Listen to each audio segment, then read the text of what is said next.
V tem centru za starejše v Kopru naj bi nastale fotografije dveh stanovalcev. Novembra v času nočne izmene naj bi zaposlena oseba v sobo vstopila z univerzalnim ključem, posnela fotografije dveh stanovalcev med intimnim odnosom, nato pa fotografije delila s sodelavci.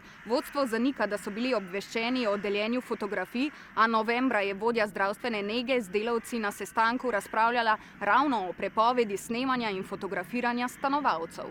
Mi v Devsu imamo redne sestanke, kar se tiče etičnih načel socialnega varstva. Šlo je pa predvsem zaradi tega, kaj glede na naše programsko, kaj se v raportno knjigo piše in kaj ne. Kje je meja med zasebnostjo stanovalca, smo tudi mi še posebej dali poudarek, da je kakršnokoli snemanje prepovedano. Tudi direktorica Centra starejših v Kopru je zatrdila, da o dogodku ni bila obveščena. Sledi preiskovanje in pogovori najprej z vodstvom centra, te smo že opravili. Zaenkrat preiskujemo, trenutno še nič nismo odkrili.